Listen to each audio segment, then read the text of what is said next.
오늘 저는 여러분과 함께 아브넬과 아사헬이라고 하는 사람을 같이 생각하면서 은혜를 나누려고 합니다. 먼저 아브넬에 대해서 생각을 해보면요, 이 아브넬이라고 하는 사람의 인생은 그야말로 성공적인 인생이다, 이렇게 한마디로 표현할 수 있을 것 같습니다. 사울의 형제들 중에 한 사람이에요. 친형제는 아니지만 그러나 여러 그 먼 친척 형제 중에 하나로서 사울 시대에도 각광받는 그런 대장군이 이 아브넬이라고 하는 사람이었습니다. 근데 사울이 죽고 난 다음에 아브넬은 사울의 왕가를 다시 재건하는 일을 힘쓴 인물이 되었습니다. 그래서 사울의 남은 아들인 이스보셋을 왕으로 추대하고 그 나라를 안정시키고 다윗과 대적해서 싸우면서 계속해서 자신의 권력을 넓혀갔던 사람, 그가 바로 이 아브넬이라고 하는 인물이었던 것을 우리가 알게 됩니다. 그는 이러한 세력 확장 끝에 자기가 세운 왕인 이스보셋하고 관계가 벌어지니까 이스보셋을 폐위시키고 다윗과 함께 연대해가지고 자기의 권력을 계속해서 넓혀 나가려고 하는 생각을 했던 그런 차에 그러한 그 계획이 무산되어지고 요압에게 죽임을 당함으로써 비극적인 인생을 마무리하게 되는 인물이 됩니다. 이 아브넬이라고 하는 사람의 비극이 뭔지 오늘 먼저 우리가 좀 생각을 해보고 싶은데요. 먼저는 이 사람은 인간적으로 볼 때 아주 성공적인 인생을 평생 살았던 인물이었어요. 사울 시대에는 총애를 받고 그 이후에는 실질적인 권력을 쥐고 왕조차도 자기가 세우고 폐할 수 있다라고 생각할 만큼의 강력한 권력을 쥔 인물이 되었으니까 성공한 사람인 거죠. 한 시대를 누가 그렇게 주름 잡고 살아간다면 멋지지 않겠습니까? 아마 남자라고 한다면은 세상에 그런 생각을 한 번쯤 안 해보는 사람들이 없겠죠. 여성들도 그러는지 모르겠지만, 그러니까 보통 남자로 태어나서 세상의 권력을 한 손에 쥐고 마음대로 쥐락펴락 할 수 있는 이런 사람이 될 수 있다면 대단하겠구나, 이런 생각을 해볼 수 있을 것 같아요. 아브넬이 바로 그런 일을 해본 사람이에요. 당대 최고로 성공한 인물이라 이렇게 말할 수 있어요. 이 사람은 자신감이 넘칩니다. 왕도 자기가 주도해서 세웠지만 그를 마음대로 폐할 수도 있다. 이거 누가 시켜서 하는 일이 아니라 내 마음대로 인생을 계획하고 내 마음대로 주도해서 원하는 일을 이루어낼 수 있다라는 이런 생각을 하는 사람, 자기 주도적으로 인생을 원하는 대로 끌고 갈 수 있다고 생각하는 사람, 그 사람이 바로 아브넬이었다, 이런 말이죠. 다른 사람들이 다 어찌할 줄 모를 때 길을 만들고 새로운 시대를 열어낼 수 있는 그런 리더십을 갖춘 인물이었다라고 생각할 수가 있는 것입니다. 그런데 이런 놀라운 인간적인 장점을 가지고 있는 이 사람의 삶에 불행을 초래할 만한 씨앗들이 배태되어져 있었다, 이것을 우리가 알아야 된다는 것이죠. 아브넬의 인생의 비극을 가져다 주는 것이 무엇인가? 먼저 이 아브넬의 인생의 비극의 원인이 되는 것은요, 그가 살아가는 삶의 모든 초점이 자기 유익과 즐거움에만 항상 초점이 가 있었기 때문이었다. 이것이 그의 불행의 원인이 되었다는 것이죠. 그는 자기의 유익과 즐거움만을 위해서 살아가는 이런 사람이었어요. 아니, 자기의 유익과 즐거움만을 위해서 살아가는 게 무슨 잘못이겠습니까? 하나님 없는 세상에서는 그게 오히려 잘하는 일이죠, 그죠? 하나님 없는 세상에서는 자기 유익과 자기의 즐거움을 위해서 평생을 열심을 다해서 살아가고 그곳에서 성공적인 어떤 결과를 이루어내는 사람이라고 하면 그는 잘 나가는 사람이고 멋있는 사람이라고 평가를 받아야 되지 욕먹을 사람은 아닌 것이죠. 그러나 문제는 하나님 나라의 백성이라고 하면은 그것은 전혀 다른 문제가 된다는 거예요. 세상에서는 자기의 유익을 위해서, 자기의 즐거움을 위해서 성공적으로 잘 살아가는 사람이 멋있는 사람일지 모르지만 하나님 나라의 일을 하고자 하는 사람에게는 이것은 말이 안 되는 일이 되는 것입니다. 하나님 나라의 일을 하고자 하는 사람은 그 추구하는 바가 하나님의 영광이 돼야 되고 하나님의 뜻이 돼야 되고 하나님이 기뻐하시는 일이 돼야 된다는 것, 여러분 이것을 믿으시기를 주님의 이름으로 축원합니다. 아브넬은 바로 이런 점에서 문제를 가지고 있는 사람이었다라는 것이죠. 그가 사울 왕국을 재건하려고 하는 시도를 했던 것은 결국 하나님이 세우신 왕인 다윗을 거부하는 몸짓과 같은 것이었습니다. 이러한 그의 모든 행동들은 결국 자기의 유익을 중심으로 하는 것이지 하나님의 영광을 중심으로 하는 것은 아니었다는 거예요. 이러한 아브넬의 삶이 일시적으로는 매우 성공적으로 보였습니다. 사람들이 바라볼 때 다 아브넬은 성공한 사람이야, 이렇게 말해줄 수 있을 만큼 모든 게 잘 나갔다는 것이죠. 왕국을 다시 일으켜 세웠습니다. 사울의 왕국을 세운 겁니다. 새 왕을 세웠습니다. 대장군으로 대단한 지위를 얻게 되었습니다. 모든 것은 그가 생각한 대로 잘 되었습니다. 절대적인 권력을 가지게 되었습니다. 수많은 사람들이 원하는 그런 지위에 이른 거예요. 여러분, 사람이 자기가 생각한 대로 자기가 원하는 일을 마음대로 할 수 있는 리더십을 발휘하고 그 뜻하는 바를 다 성취해내게 될 때 문제가 생겨요. 그게 뭐냐면 거침이 없어지고 마음대로 하게 되는 이런 특징이 생기게 된다는 것이죠. 아브넬이 그런 사람. 나중에 어떤 짓을 저지르게 되냐면 전직 왕이었던 죽은 왕인 사울의 첩을 자기가 이제 함께 통관하는 대상으로 삼게 되는 것입니다.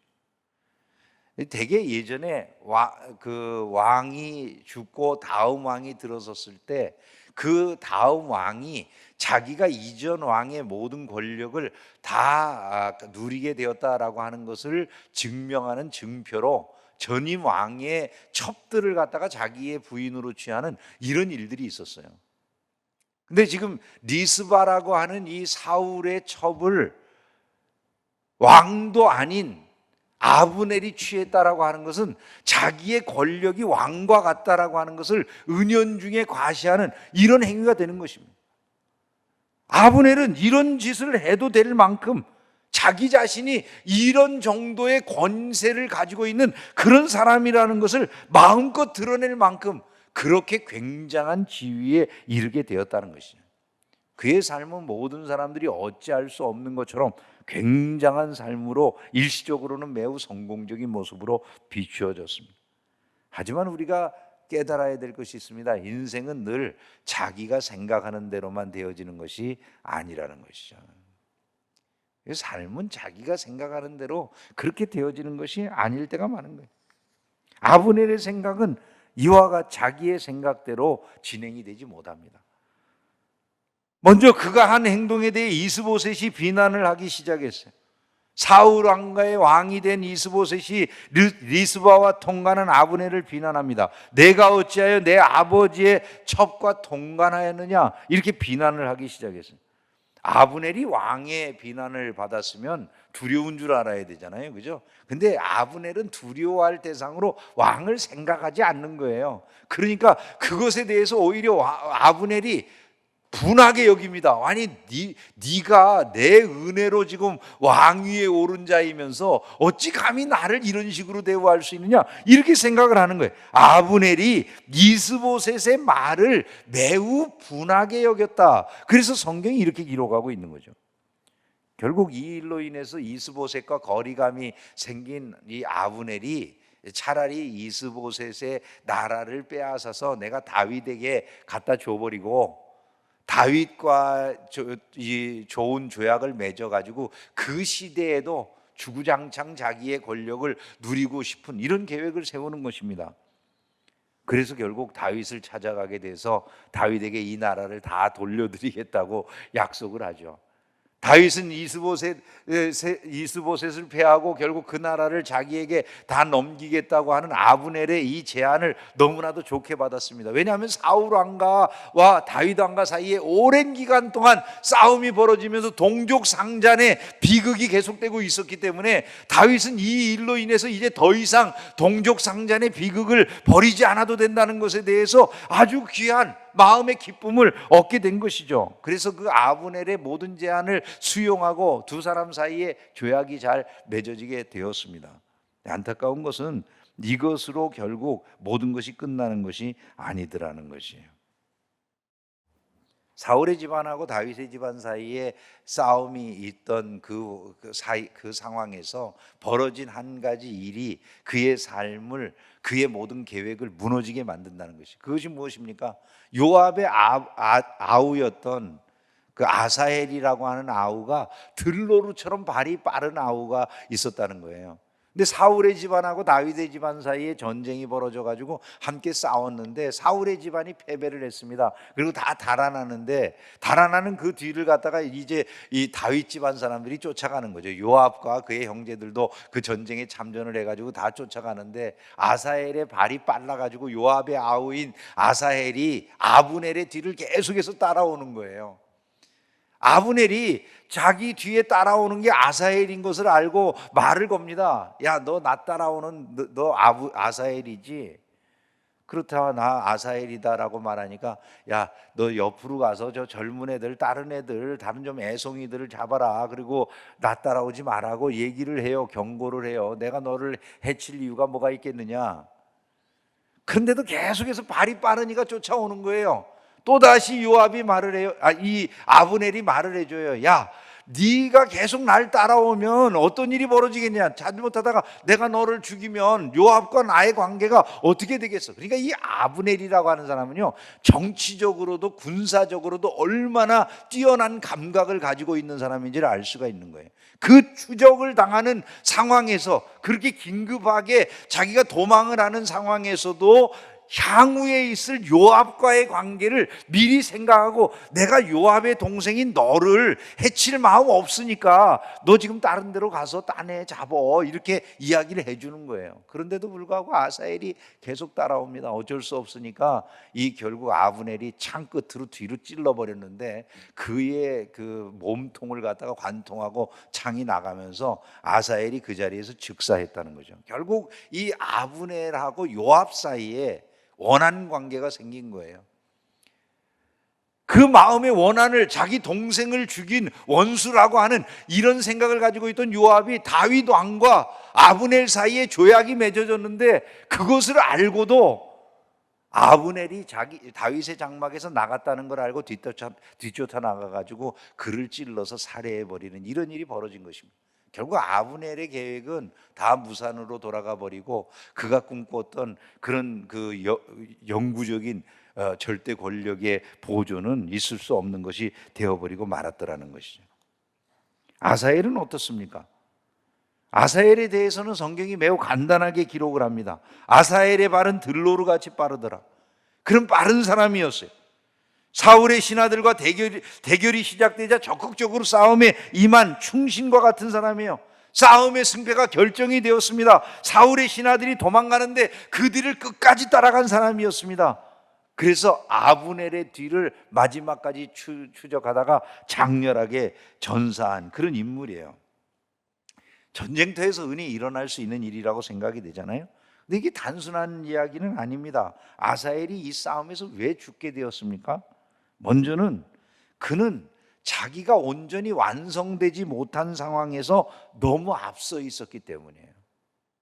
그가 죽은 이유는 이거예요. 완성되지도 못한 사람이 너무 앞서 있었다는 거예요. 아사헬은 대단히 훌륭한 제목이었습니다. 하지만 모든 면에 무르익은 사람은 아니었어요. 아브넬이 이런 그의 미숙함을 잘 알고 권면을 해줬어요. 아사헬아, 너 빠른 발은 가지고 있지만 나의 상대는 아니야. 그러니까 주변으로 치우쳐서 다른 애 잡어, 얘기해 줬어요. 하지만 그러지는 못하고 그 빠른 발로 계속 추격하다가 결국 순식간에 목숨을 잃은 것입니다. 빨랐지만 싸움의 실력을 가지고 있지는 못했다는 것이죠. 어느 정도는 갖추어져 있는 것 같았지만은 온전히 구비된 사람은 아니었어요. 그것이 그의 죽음의 가장 중요한 원인이 되는 것입니다. 여러분, 삶이 완성되지 못한 상황에서 앞서갈 때를 조심하셔야 돼요. 네? 삶이 잘 구비되지 못한 상태에서 앞서갈 때를 조심해야 된다는 거죠.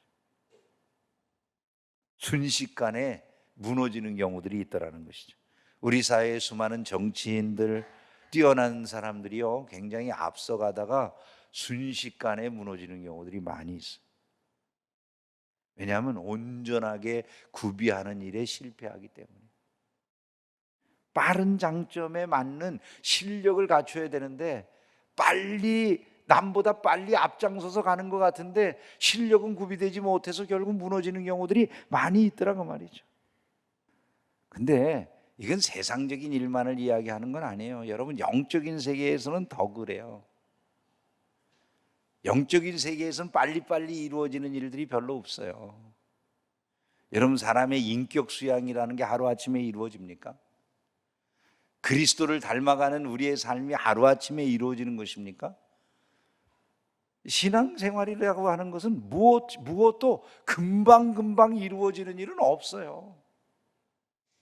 빨리 무엇을 이루는 것보다도 주님을 닮아가는 일에 진중하게 한 걸음 한 걸음 정확하게 실력을 갖춰 나가는 이런 신앙생활을 해야 된다는 것을 기억할 수 있기를 주님의 이름으로 축원합니다. 두 번째로 이 아사엘이라고 하는 사람은요, 정당성을 찾을 수 없는 싸움에서 지나친 열심을 낸 게 문제가 되는 것입니다. 정당성을 찾아볼 수 없는 싸움에서 지나친 열심을 내는 거예요. 결국 이 사울의 집안과 다윗의 집안의 싸움은 이스라엘 12지파의 싸움이나 다를 바가 없는 거예요. 그냥 형제지간에 싸우는 거예요. 이게요, 동족 간의 싸움. 결국 2장 26절에 보면 아브넬이 끝까지 추적해오는 요압에게 이런 말을 해요. 아브넬이 요압에게 외쳐, 칼이 영원히 사람을 상하겠느냐? 마침내 참혹한 일이 생길 줄을 알지 못하느냐? 내가 언제 무리에게 그의 형제 쫓기를 그치라 명령하겠느냐? 이렇게 말을 해서 전쟁이 끝나게 되는 것입니다. 계속해서 싸우던 그런 상황에서 아브넬이 쫓기다가 뒤돌아서서 요압에게 한마디를 한 거예요. 너 언제까지 이렇게 계속해서 형제들을 추적할래? 우리가 패해서 지금 도망가서 니네가 이기니까 좋으냐?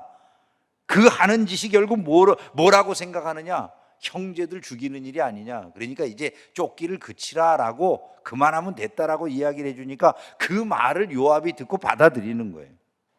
결국 이 싸움이 뭐라는 겁니까? 형제들 간의 싸움이라는 거예요.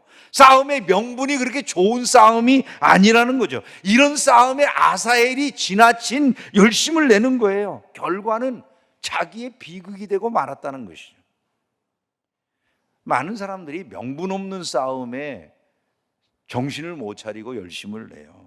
뭐가 중심인지, 중심이 뭔지, 뭘 추구하기 위해서 이 싸움을 하고 있는지가 정확하지 않은 싸움들이 많이 있더라고요. 정치권에도 있고 교회에도 있고 우리가 살고 있는 많은 사회, 심지어는 가정 안에도 여러 종류의 싸움들이 있는데 결국 자기 살 깎아먹는 식의 싸움들이 천지에 널려 있어요. 이런 싸움에 열심을 내면서 그 싸움을 통해 즐거움을 느끼는 듯한 이런 사람들이 있어요. 그러나 그것은 어리석은 일이라는 거예요. 참으로 싸울 명분이 있는 싸움인가요, 여러분? 여러분들이 지금 정말 열을 올리면서 이것을 마치 내가 반드시 처리해야 될 것처럼 그렇게 열을 내는 일들이 진짜 여러분 명분이 있는 일들입니까? 명분은 어디에 있습니까? 이것을 하나님이 기뻐하시는 일이냐라는 데 있는 것입니다. 내가 그토록 열심히 최선을 다해서 추구하고자 하는 그 일이 하나님이 정말 기뻐하시는 일입니까? 하나님이 원하시는 일입니까? 하나님의 뜻입니까? 이것들을 생각하지 아니하고 그냥 단순하게 열심을 내면 된다, 이것만으로는 충분한 게 결코 아니라는 거예요. 하나님이 기뻐하시는 일에 최선을 다하는 저와 여러분들이 되기를 주의 이름으로 축원합니다.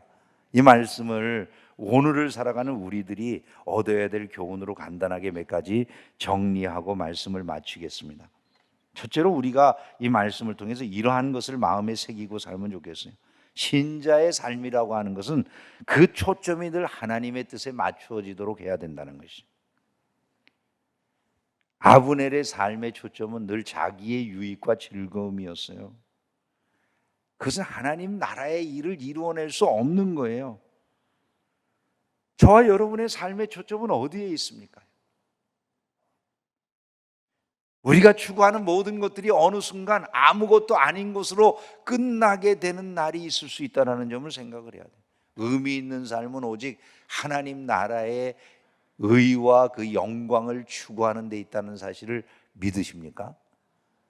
그것만이 영원히 남는 것임을 믿으시기를 주의 이름으로 축원합니다. 두 번째로, 신자는 다른 무엇보다도 자기 신앙의 완성을 위한 일에 최선을 다해야 된다는 거예요. 자기 신앙의 완성.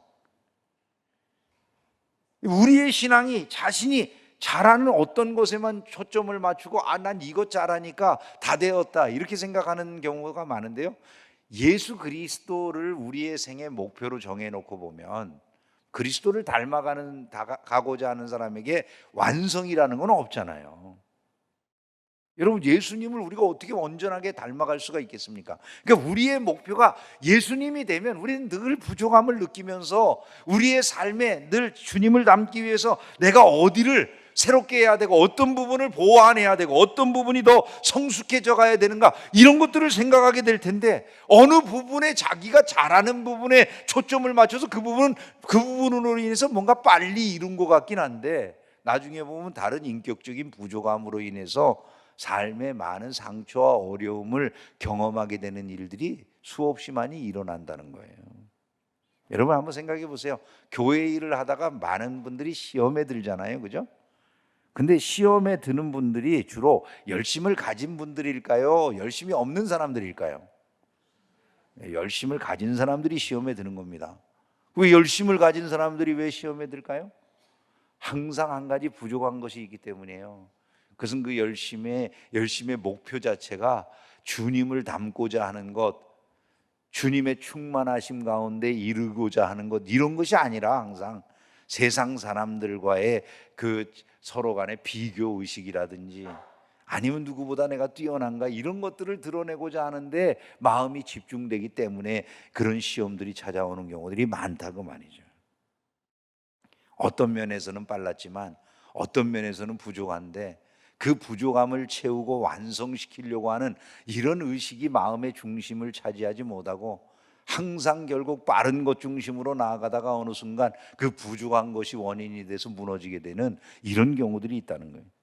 신앙생활이 비극적인 것이 되지 않으려고 한다면 우리의 목표 자체가 늘 하나여야 돼요. 예수 그리스도를 닮아가는 것이. 여러분, 무엇 때문에 신앙생활을 하고 있습니까?